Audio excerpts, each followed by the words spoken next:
Also drove one of the Chaparrals. Tell us a little bit about that, because that's not everybody has had a go in those cars, and you know the Can-Am series was renowned for power and glamour and speed. Yeah, we had the L&M Lola, which was trying to compete against the McLaren, and frankly the McLaren was way ahead.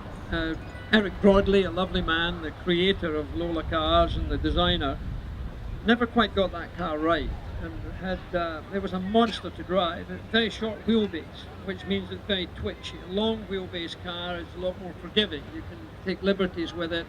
The short wheel is just too divey, points too quickly, and it was tough to keep up with the McLaren. Won a couple of races, finished second here to Peter Revson, I think it was. Won at Monterey and won in Mid-Ohio, I think. Then I gave up. Well, actually, I drove the Chaparral before I drove the Can-Am series. I drove the Chaparral at Watkins Glen, the ground effect car, the sucker, and it had this, behind you, this lawnmower engine, which was sucking the air from the side skirts, Lexan side skirts that went right down. The skirts went right down onto the track, unlike most girls' skirts that I've known. It went right down to the track, and then the air was sucked up, so the car was sucked onto the ground. Remarkable. And it was the first time I had to do left foot braking, because it was so fast that you hardly had to lift off at times. You had to brush the brakes to just get the thing to bite. Unfortunately, the lawnmower engine failed.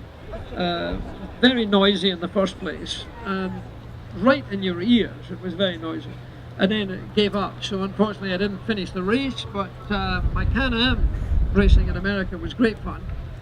In '71 that was. I didn't win the Can-Am. I think I was second in the Can-Am championship, second or third, I can't remember. But I know that I travelled the Atlantic. That year I was working for ABC's Wide World of Sports with Jim McKay and the team, Keith Jackson and these people. I crossed the Atlantic 86 times that year and won the World Championship, and you know, did all the other things.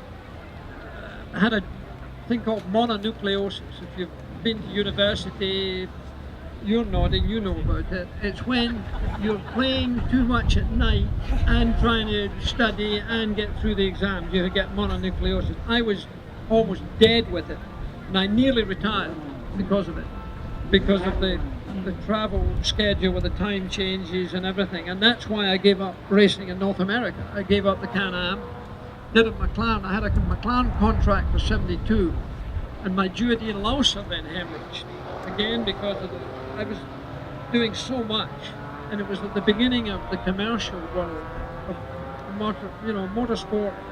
Had no advertising on the cars for a great many years, and suddenly we were signing up with very large multinationals, so we were doing an awful lot of public appearances and television shows, and I was just run down. So I stopped racing over here at that time just because of the travel.